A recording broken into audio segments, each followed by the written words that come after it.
कार्यक्रम में उपस्थित हमारे सीतापुर ईसाई महासभा के सभी पदाधिकारीगण,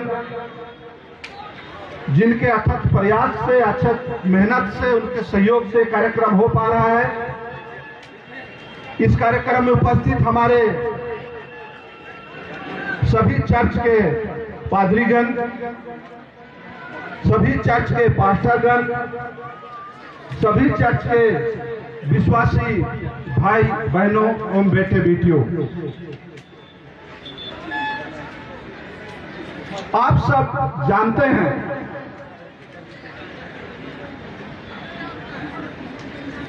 कि ईसा मसीह को नहीं चाहने वाले क्रूस पर लटका दिए। ईसा मसीह को नहीं चाहने वाले षड्यंत्र करके उसको कब्र में दफना दिए। और लोग समझे कि ईसा मसीह को मार देंगे, दफना देंगे तो ईसा मसीह खत्म हो जाएगा, लेकिन ऐसा नहीं हुआ। ईश्वर की योजना के अनुरूप वो जिंदा हुआ कि नहीं हुआ। और ये सरकार ईसा मसीह को चाहने वालों को ये कानून लाके खत्म करना चाहता है। पास्टरों को जेल में, उनको अनुयायियों को जेल में डाल करके खत्म करना चाहता है। मैं सरकार को कहना चाहता हूं, ईसाई धर्म के जो ईसा मसीह, तो उसको लोगों ने खत्म करना चाहा लेकिन खत्म नहीं हुआ। और इन ईसाइयों लोगों को इस कानून ला करके आप खत्म करना चाहते हो तो ये तुम्हारी बहुत बड़ी भूल है। अभी ये सीतापुर के ईसाई लोग जिंदा हैं, तो ईसा मसीह के अनुयायी हैं। हमारी बहन अभी बोल रही थी, मैं उस बात को दोबारा दोहराना नहीं चाहता हूं।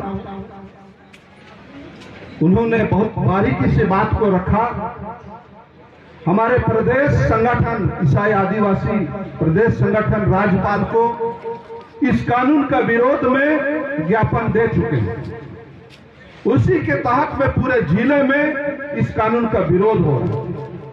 उसी कड़ी में सीतापुर ईसाई महासभा के प्रतिनिधि आप लोगों के लिए काम करते हैं।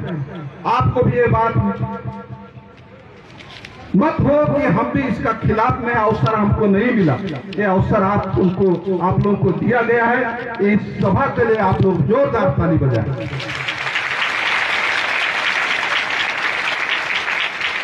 ये कानून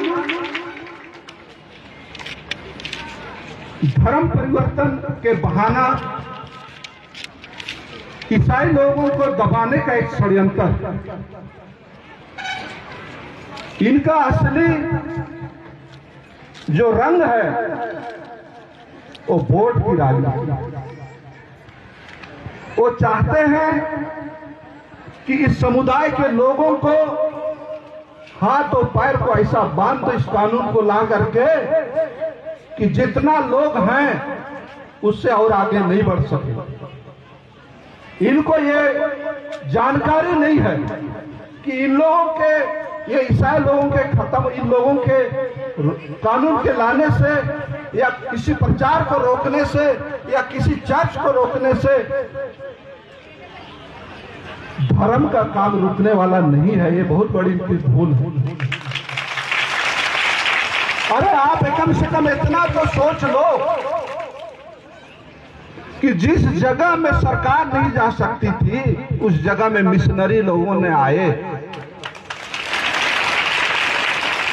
आज 2026 की आप बात कर रहे हो, जिस समय हमारे बाप दादे अनपढ़ थे, अशिक्षित थे, पहनने के लिए उनको कपड़ा नहीं था, रहने के लिए घर नहीं था, वो बोलने के लिए और एक इंसान के रूप में जीवन जीने के लिए उनके कोई ज्ञान नहीं था। उन बिहार जंगलों में, उस जगह में, उस नदी के पास, उस नालों के पास छोटा नागपुर एरिया से हमारे मिशनरी लोग आए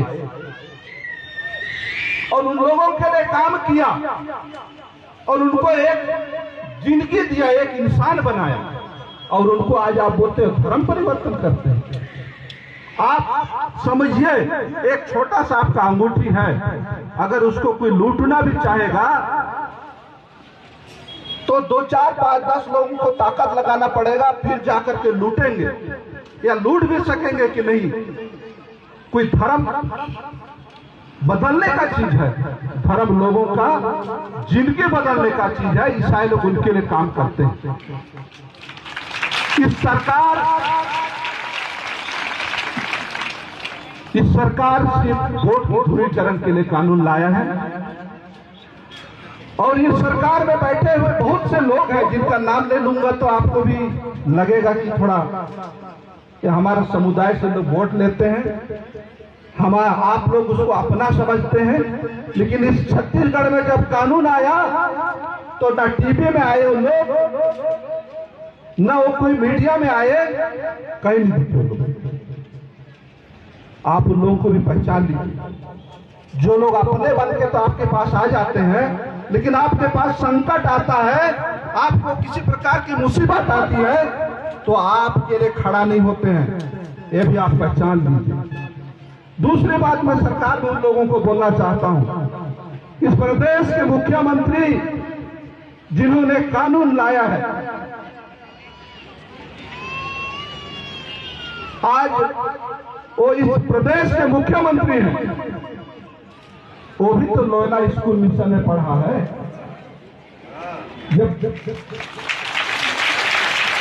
जब अपने जरूरत के लिए आप जाते हो, 10 साल 12 साल पढ़ते हो, तो उस समय आपका धर्म परिवर्तन नहीं होता। आप कहां से धर्म परिवर्तन का सपना आ गया आपको? अरे आप इतना तो एहसान रखो, उस धर्म को मत मानो, उस स्कूल को मत मानो, आप उसकी इज्जत मत करो, लेकिन उस धर्म का, उस संस्था का अपमान भी तो मत करो जिन्होंने आपको मुख्यमंत्री बनाया। ये मैं नहीं कह रहा हूं, मुख्यमंत्री भी कह रहा है कि मैं लोयला में पढ़ा हूं,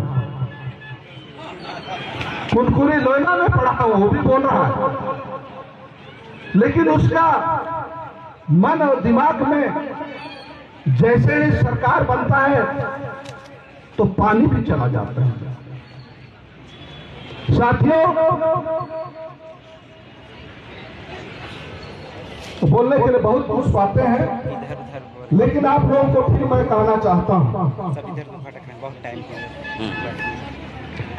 इस देश, चाहे किसी भी देश, संविधान से चलता है, किसी दादागिरी या कानून थोपने से नहीं चलता है।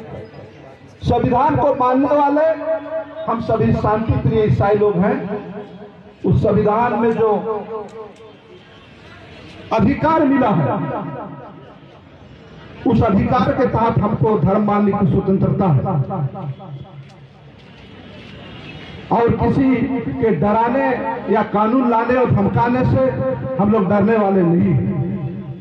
मैं ज्यादा नहीं कहूंगा, आपको एक विश्वास दिलाता हूं। मैं अभी अध्यक्ष जी से बात कर रहा था मंच पे, हमारे लोग सही में भयभीत हैं, हमारे लोग सही में डरे हुए हैं कि ये कानून आएगा तो क्या होगा। इस देश का कानून, ये प्रदेश किसी की बपोती नहीं है। इस देश को आजाद करने में सभी लोगों ने योगदान दिया है। मुसलमान लोगों ने भी, ईसाई लोगों ने भी, आदिवासी लोगों ने भी, तब जाके इस देश स्वतंत्र हुआ। जब देश स्वतंत्र हुआ, आपको अधिकार मिला, तो कुछ भी लागू कर दूंगा बोलोगे, वो नहीं मानेगा, वो नहीं चलेगा।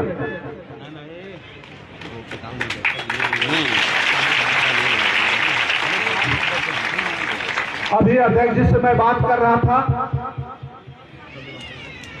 ये कानून लाने के बाद अभी राज्यपाल के पास से दस्तखत नहीं हुआ है, लेकिन ये मान के चलिए कि राज्यपाल उन्हीं के लोग रहते हैं जिसका सरकार रहता है, दस्तखत हो सकता है। लेकिन हम हाई कोर्ट में भी जाएंगे, सुप्रीम कोर्ट भी जाएंगे।